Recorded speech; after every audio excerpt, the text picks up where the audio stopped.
ان آیات میں اللہ رب العزت والجلال نے قوم بنی اسرائیل کو خطاب کر رہا ہے۔ اسرائیل یہ تو حضرت یعقوب علیہ السلام کا لقب ہے۔ یہ اسرائیل کے معنی عبداللہ کے یعنی اللہ کا بندہ۔ مراد اس سے حضرت یعقوب علیہ السلام کی قوم ہے، جس کو یہود کہا جاتا ہے، اور قوم بنی اسرائیل سے بھی ان کو یاد کیا جاتا ہے۔ قرآن پاک میں جگہ جگہ باری تعالیٰ نے بنی اسرائیل کا تذکرہ کیا، ان پر جس طرح کے حالات آئے ان کو باری تعالیٰ نے تفصیل کے ساتھ بیان فرمایا، اور مقصد ان تمام واقعات و حالات کو بیان کرنے کا یہ ہے کہ نبی پاک علیہ السلام کی امت بھی اس طرح کے حالات و واقعات سے سبق لینے والی بنے۔ عزت و رفعت، سربلندی اور کامیابی حاصل کرنے کا پہلے دن سے ایک ہی راستہ ہے، اللہ اور اس کے بھیجے ہوئے رسولوں کی اطاعت و فرمانبرداری کرنا۔ جو قوم بھی، جو لوگ بھی اس دنیا میں اپنے مالک کی اطاعت و فرمانبرداری کرتے رہے اور اپنے انبیاء اور رسول کی ہدایت و تعلیمات کے مطابق زندگی گزارتے رہے، اللہ نے ہر زمانے میں ان کو عزت و کامیابی عطا فرمائی۔ اور جس قوم نے بھی، جس جماعت نے بھی، جن لوگوں نے بھی کبھی بھی اس دنیا کی تاریخ میں اللہ کی اطاعت سے دور ہوا یا اللہ کے احسانات کو فراموش کیا، یہ باری تعالیٰ کی نعمتوں کی ناقدری اور ناشکری کی، تو اللہ نے ان قوموں کو، ان جماعتوں کو اور ایسے افراد کو دنیا میں بھی ذلیل و خوار کیا اور آخرت میں بھی ناکامی اور ندامت و شرمندگی ان کا مقدر ہے۔ ان آیات میں بھی اللہ رب العزت والجلال قوم بنی اسرائیل کو اپنے احسانات یاد دلاتا ہے، اور ساتھ ساتھ ہمیں اور آپ کو امت محمدیہ کے ہر فرد کو یہ پیغام دے رہے ہیں کہ تم بھی اللہ رب العزت والجلال کی ان نعمتوں کو یاد کرو جو بارش کی طرح باری تعالیٰ نے تم پر برسائی کی، اور پھر ان نعمتوں کی قدردانی کرتے ہوئے جیو، ورنہ جس طرح کی سختیوں کا سامنا نعمتوں کی ناقدری کی وجہ سے قوم بنی اسرائیل کو کرنا پڑا، اسی طرح تمہیں بھی کرنا پڑ سکتا ہے، تمہارے بعد آنے والے لوگوں کو بھی کرنا پڑ سکتا ہے۔ کیا فرمایا گیا؟ یا بنی اسرائیل اذکروا نعمتی التی انعمت علیکم، اے بنی اسرائیل میری ان نعمتوں کو یاد کرو جو میں نے تم پر کی ہے۔ ذرا تاریخ تو پڑھو، اپنے آباء و اجداد و بزرگوں کے احوال کو دیکھو۔ فرعون نے اپنے جال میں پوری قوم بنی اسرائیل کو جکڑ لیا اور ظلم و ستم کی ساری حدیں فرعون نے بنی اسرائیلیوں پر پار کر دی، لیکن اللہ نے اپنی قدرت سے فرعون جیسے ظالم و جابر بادشاہ کے چنگل سے اتنی آسانی اور سہولت کے ساتھ قوم بنی اسرائیل کو نکالا کہ انسان اس کا تصور نہیں کر سکتا تھا، اندازہ نہیں لگا سکتا۔ دریاؤں میں راستے بنا دیے تھے، فرعون اپنے لشکر کے ساتھ بنی اسرائیل کے پیچھے آیا، بنی اسرائیل کے آگے دریا، پیچھے دشمن کا لشکر، واپس جاتا ہے تو دشمن سے مقابلہ ہوگا، آگے جاتا ہے تو پانی میں ڈوبنا پڑے گا۔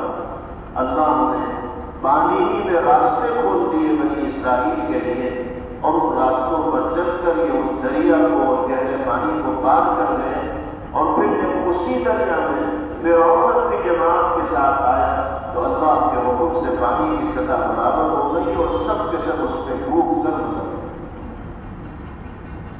اللہ پاک اسی نعمت کو یاد دلا رہے ہیں بنی اسرائیلیوں کو کہ ذرا سوچو تو صحیح کس طرح اللہ نے تمہیں اور تمہارے آباء و اجداد کو اور بزرگوں کو فرعون کے ظلم و ستم سے نجات دی۔ اللہ تعالیٰ نے بادلوں کو تمہارے منہ پر سایہ فگن بھی کیا، من و سلوہ آسمان سے تمہارے لیے اتارا گیا، توریت جیسی عظیم المرتبت کتاب باری تعالیٰ نے تمہاری ہدایت و رہنمائی کے لیے نازل کی تھی، جس مالک نے اتنی نعمتیں تم پر کر رکھی ہیں اور برابر نعمتوں کا فیضان جاری ہے، کبھی اس کے حق کو ادا کرنے کے بارے میں بھی تو سوچ لیا کرو۔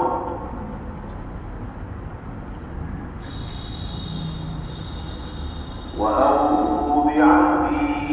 أُوفِ بِعَهْدِكُمْ وَإِيَّايَ فَارْهَبُونِ۔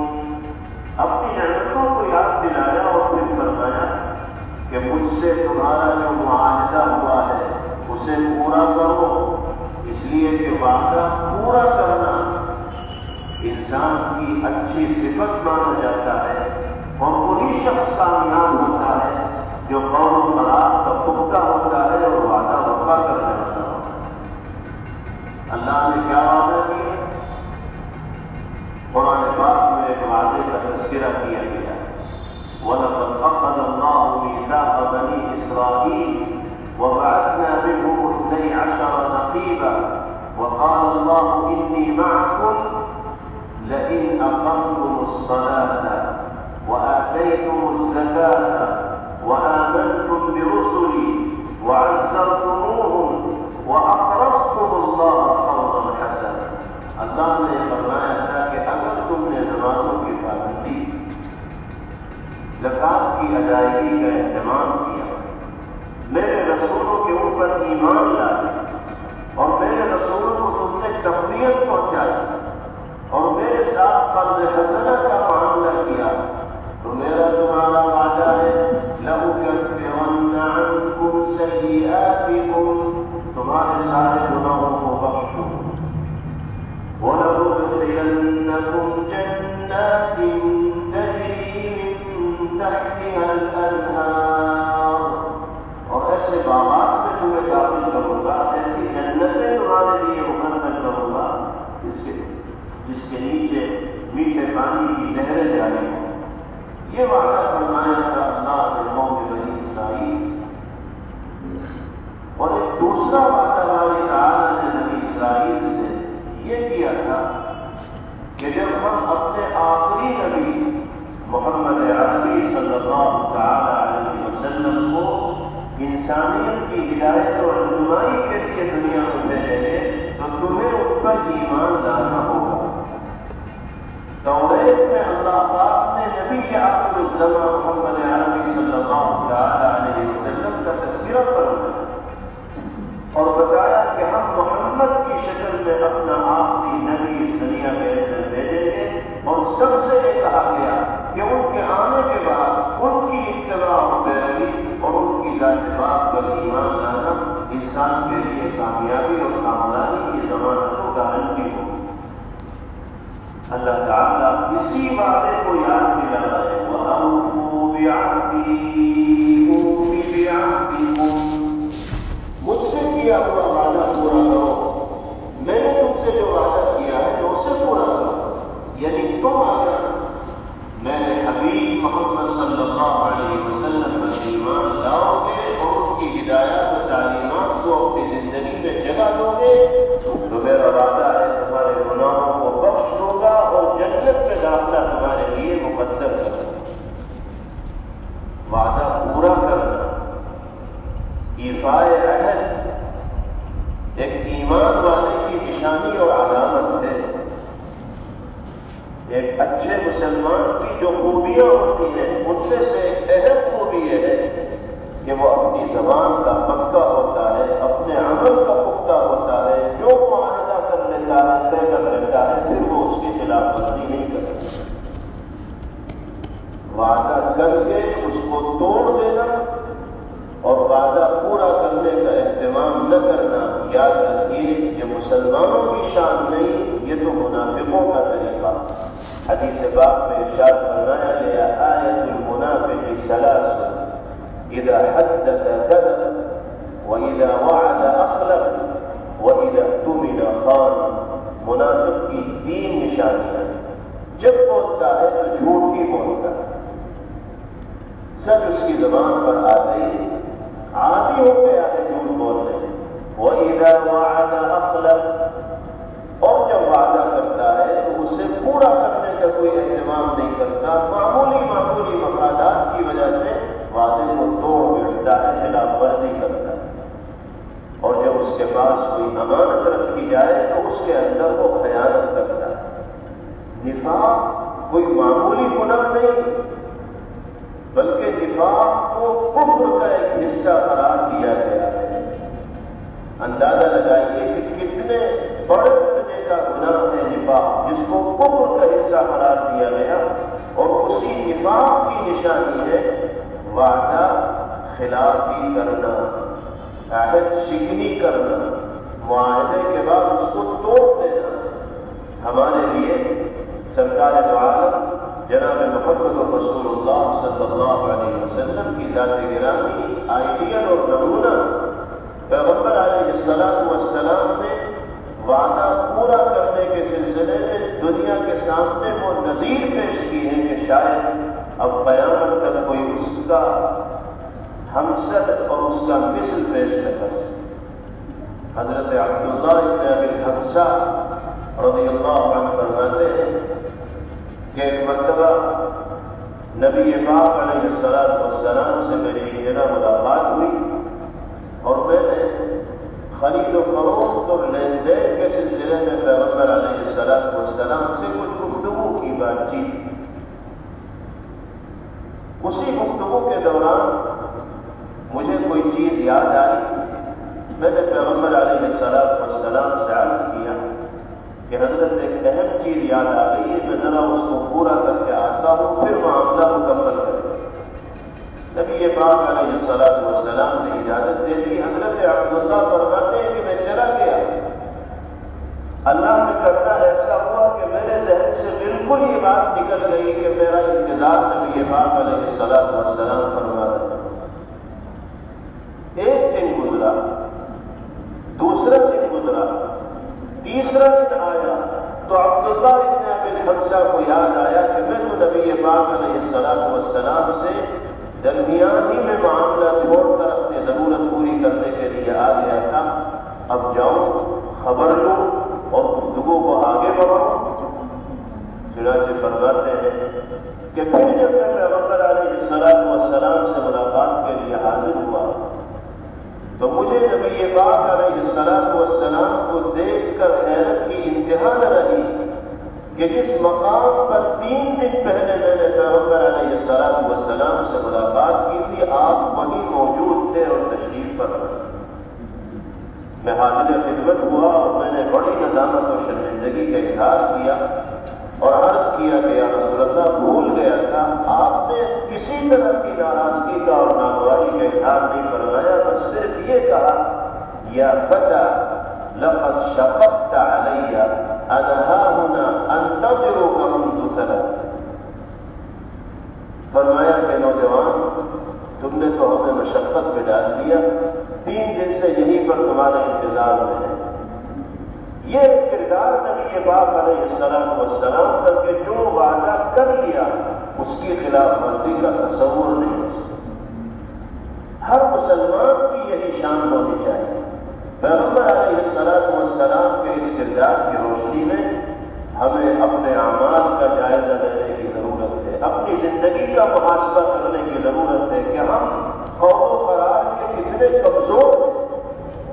قسمیں کھا کر وعدہ کرتے ہیں اور وعدہ کرتے وقت ان کے اندر یہ جوڑ ہوتا ہے کہ پورا تو کرنا نہیں ہے، بس اپنا مقام حاصل کر لینا ہے، بعد میں دیکھیں گے جو ہو۔ کوئی ضرورت پڑتی ہے تو کسی کے پاس جاتے ہیں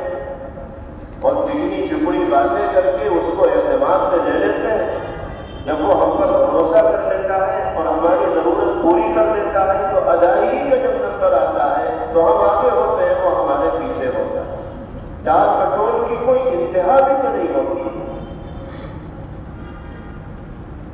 اتنا ٹلایا جاتا ہے کہ جو دینے والا ہے بیچارہ وہی پریشان ہو جاتا ہے کہ میں کتنی مرتبہ مانگوں، اسے اپنا مال واپس مانگتے ہوئے شرم آنے لگتی ہے، اور جو اس کا مال لیے ہوئے ہوتا ہے وہ سینہ چوڑا کر کے چلتا ہے اور اسے کوئی حیا اور شرم نہیں آتی۔ یہ ماحول بنتا جا رہا ہے سماج کے اندر۔ یہاں پر یہ بات بھی ہمیں یاد رکھنی چاہیے کہ وعدے کا تعلق صرف مالی لین دین کے ساتھ نہیں ہے کہ ہم نے کسی سے قرض لے لیا، وعدے کے مطابق اس کی ادائیگی ضروری، بلکہ معاہدے کا تعلق انسانی زندگی کے ہر معاملے کے ساتھ۔ اگر ہم نے کسی دکاندار سے کوئی سامان خریدا ہے تو یہ جو بیع و شراء ہوئی ہے، خرید و فروخت ہوئی ہے، یہ بھی ایک معاہدہ ہے۔ اس معاہدے کا مطلب یہ ہے کہ دکاندار ہمیں مناسب قیمت پر صحیح سامان دینے کا پابند ہے اور ہم اس سامان کی مناسب قیمت دینے کے پابند ہیں۔ اگر دکاندار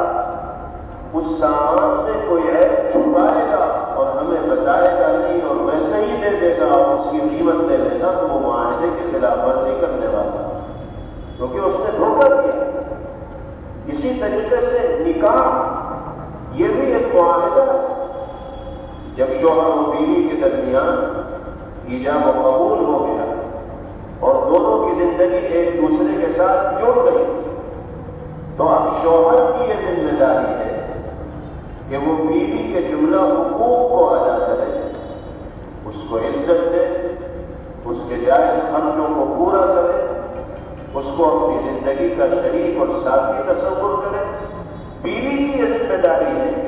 کہ وہ اپنے شوہر کو احترام اور عزت دینے والی ہو اور جائز معاملات میں اس کی کامل اطاعت و فرمانبرداری کرنے والی ہو۔ دونوں کے ذمے ایک دوسرے کے حقوق عائد ہو جاتے ہیں۔ اگر دونوں میں سے کوئی بھی حق کی ادائیگی میں کوتاہی کرے گا تو وہ وعدہ خلافی کرنے والا ہوگا، معاہدہ شکنی کرنے والا۔ تو ہمیں یہ اچھی طرح سمجھ لینا چاہیے کہ وعدے کا تعلق صرف لین دین کے ساتھ نہیں ہے، قرض کے ساتھ نہیں ہے، بلکہ انسانی زندگی کے ہر معاملے کے ساتھ وعدے کا تعلق ہے، اور جب انسان وعدہ پورا کرے گا تو اللہ کا قرب اس کو حاصل ہوگا۔ جناب رسول اللہ صلی اللہ تعالی علیہ وسلم نے ارشاد فرمایا کہ جو لوگ وعدہ شکنی کرنے والے ہوں، معاہدے کی خلاف ورزی کرنے والے ہوں، تو جب اللہ رب العزت والجلال روز محشر اولین و آخرین کو جمع فرمائیں گے تو وعدہ توڑنے والوں پر ایک جھنڈا لگایا جائے گا۔ جو جتنی بڑی وعدہ خلافی کرے گا اس کے جسم پر اتنا ہی بڑا جھنڈا لگا ہوگا، جو علامت اور نشانی ہوگا اس بات کی کہ دنیا میں اس نے وعدہ خلافی کی تھی۔ دور ہی سے لوگ دیکھ لیں گے کہ یہ سب کے سب وعدہ توڑنے والے ہیں۔ کوئی اگر اپنے جسم سے اس جھنڈے کو ہٹانا بھی چاہے گا تو ہٹا نہیں سکتا، وہ اللہ کی طرف سے عذاب کے طور پر، ذلت و رسوائی کے طور پر انسان کے لیے مسلط کیا ہے۔ باری تعالیٰ ہمیں ہر معاملے میں وعدے کو پورا کرنے کی اور معاہدے کے مطابق امور کو انجام دینے کی توفیق نصیب فرمائے۔ قرآن پاک کی اس آیت میں اللہ پاک نے بنی اسرائیل کو بھی اسی جانب متوجہ فرمایا اور پھر فرمایا وَإِيَّايَ فَارْهَبُونِ، مجھ سے ہی ڈرو، میری اطاعت و فرمانبرداری تم پر فرض ہے۔ میرے بندوں کو خوش کرنے کے لیے اگر میری ناراضگی کو مول لو گے تو یہ چیز تمہارے لیے دنیا اور آخرت دونوں جہاں میں ذلت و خواری اور رسوائی کا سبب اور ذریعہ ہے۔ دوسری آیت میں پھر اسی وعدے کو وضاحت کے ساتھ بیان فرمایا ہے وَآمِنُوا بِمَا أَنزَلْتُ مُصَدِّقًا لِمَا مَعَكُمْ وَلَا تَكُونُوا أَوَّلَ كَافِرٍ بِهِ، ایمان لاؤ اس کتاب پر جو ہم نے نازل کی ہے محمد عربی صلی اللہ علیہ وسلم کا قرآن پاک کی شکل میں، اور وہ کتاب ایسی ہے جو اس کتاب کی بھی تصدیق کرنے والی ہے جو تمہارے ساتھ ہے، یعنی توریت کی تصدیق بھی قرآن پاک لیے قرآن پر ایمان لانا ہوگا، صاحب قرآن یعنی پیغمبر آخر الزماں صلی اللہ علیہ وسلم پر ایمان لانا ہوگا اور ان کی اطاعت میں زندگی گزارنی ہوگی۔ وَلَا تَكُونُوا أَوَّلَ كَافِرٍ بِهِ، اور پھر فرمایا کہ پہل قرآن کا یا صاحب قرآن کا انکار کرنے والے مت بنو۔ اگر تم نے قرآن کے انکار کا آغاز کیا تو اب قیامت تک جتنے لوگ بھی قرآن کا انکار کریں گے ان سب کے گناہوں میں تمہارا حصہ بنتا چلا جائے گا آٹومیٹک۔ اس لیے کہ یہ ضابطہ نبی کریم علیہ الصلوۃ والسلام نے ارشاد فرمایا، من سن سنة سیئة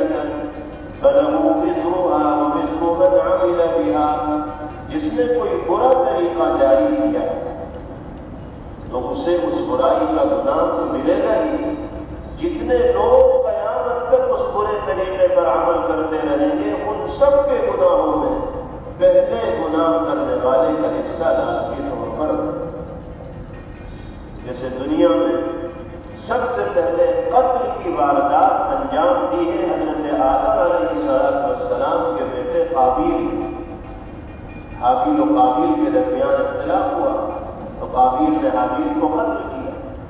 اب جتنے بھی قتل دنیا کے اندر ہوں گے، قاتل کو جو گناہ ملے گا ان سارے گناہوں میں پہلے قاتل کا حصہ رہے گا جس کا نام قابیل ہے۔ اسی طرح نبی پاک علیہ الصلوۃ والسلام نے فرمایا، وَمَنْ سَنَّ سُنَّةً حَسَنَةً فَلَهُ أَجْرُهَا وَأَجْرُ مَنْ عَمِلَ بِهَا، جو کسی اچھے طریقے کو جاری کرے گا تو اسے تو اس کا اجر و ثواب ملے گا ہی، قیامت تک جو لوگ بھی اس اچھے طریقے پر عمل کرنے والے ہوں گے ان کو جو ثواب ملے گا اس ثواب میں پہلے آدمی کا حصہ آٹومیٹک ہوتا چلا جائے۔ اس لیے ہمیں اچھے کاموں کو وجود بخشنے میں سبقت کا مظاہرہ کرنا چاہیے، ایک دوسرے سے آگے نکلنے کا جذبہ اپنے دل میں رکھنا چاہیے، اچھی چیزوں کی مدد کرنی چاہیے، اچھے کاموں کی مدد کرنی چاہیے اور ہر طرح کی برائیوں سے بچنے کا اہتمام کرنا چاہیے۔ باری تعالیٰ نے یہی فرمایا، وَلَا تَكُونُوا أَوَّلَ كَافِرٍ بِهِ، پھر فرمایا وَلَا تَشْتَرُوا بِآيَاتِي ثَمَنًا قَلِيلًا وَإِيَّايَ فَاتَّقُونِ۔ یہود سے کہا جا رہا ہے کہ ہمارے احکام کے بدلے میں حقیر معاوضہ مت لیا کرو۔ ان کا طریقہ یہ تھا کہ الٹے سیدھے مسائل لوگوں کو بتایا کرتے تھے اور پھر اس پر پیسے لے لیا کرتے تھے، معاوضہ لے لیا کرتے تھے۔ جو آدمی جس طرح کا مسئلہ چاہتا تھا اپنے طور پر وہ مسئلہ اس کو بتا دیا کرتے تھے، گویا کہ اللہ کے احکام کو وہ بیچا کرتے تھے اور اپنی جیب بھرا کرتے تھے۔ اللہ پاک نے صاف منع فرمایا اس طرح کی بدعملی سے، وَلَا تَشْتَرُوا بِآيَاتِي ثَمَنًا قَلِيلًا، حقیر معاوضے کے عوض میرے احکامات کو فروخت کرنے والے اور میرے احکامات کے بدلے میں حقیر معاوضہ دینے والے مت بنو۔ اللہ کی آیات کا، اللہ کے کلام کا کوئی بدل نہیں ہو سکتا، اس کا کوئی معاوضہ نہیں ہو سکتا۔ قرآن پاک اللہ کا کلام ہے، جو صدق نیت کے ساتھ، خلوص کے ساتھ اللہ کا کلام پڑھے گا اس کو اجر و ثواب ملے گا۔ لیکن اگر کوئی اللہ کے کلام کی تلاوت اس لیے کرے تاکہ مجھے ایک پارے کے بدلے میں 100 روپے مل جائیں، 2 پارے کے بدلے میں 200 روپے مل جائیں، تو اس پڑھنے کا ثواب نہ اس کو ملے گا نہ کسی دوسرے کو ملے گا۔ اچھی طرح سمجھ لینا چاہیے، بہت سے علاقوں میں قرآن خوانی کا رواج ہے، کسی خاص موقع پر مخصوص لوگوں کو بلایا جاتا ہے اور ان سے قرآن خوانی کروائی جاتی ہے، اور قرآن خوانی کرنے والوں کی بھی ایک ٹیم ہوتی ہے، وہ پہلے سے طے کر لیتے ہیں کہ ایک قرآن کے اتنے ہیں، 10 مرتبہ سورہ بقرہ پڑھیں گے تو اس کے بدلے میں یہ چاہیے۔ اس طرح کی سیٹنگ کے ساتھ اگر قرآن پڑھا جا رہا ہے اپنے گھر میں برکت کے لیے یا اپنے مرحوم کو ثواب پہنچانے کے لیے، تو حضرات فقہا فرماتے ہیں کہ پڑھنے والے ہی کو ثواب نہیں ملے گا تو تمہارے مرحوم کا ثواب کہاں پہنچے گا؟ یہ تو وہ تجارت کر رہا ہے اللہ کے نام سے، لا تشتروا بآیاتی ثمنا قلیلا۔ اللہ نے جیسی بھی پڑھنے کی استطاعت آپ کو عطا کی ہے، آپ خود پڑھیے، اپنے گھر میں برکتوں کے نزول کا باعث و ذریعہ تلاوت کلام اللہ کو بنائیے۔ اپنے مرحومین کو ثواب پہنچانے کے لیے اگر ہم اور آپ قرآن کی تلاوت بھی نہیں کر سکتے تو ہم کہاں ان کا حق ادا کر سکتے؟ اگر ہم سے تلاوت نہیں آتی تو یہ ہمارے لیے افسوس کا مقام ہے۔ ہم تلاوت کرنا سیکھیں اور کسی دوسرے کو اس سلسلے میں بلانے کے بجائے اپنے کام کو خود انجام دینے والے بنے۔ اللہ رب العزت والجلال کی رحمت و عنایت اور توجہ کے ہم مستحق بنیں گے۔ باری تعالیٰ ہم سب کو ان اسباب و دروس پر عمل کرنے کی توفیق نصیب فرمائے جو ان آیات مبارکہ سے سمجھ میں آتے ہیں۔ وآخر دعوانا ان الحمد للہ رب العالمین۔ Thanks for watching. Don't forget to like, comment, share and subscribe to Al Wahid channel.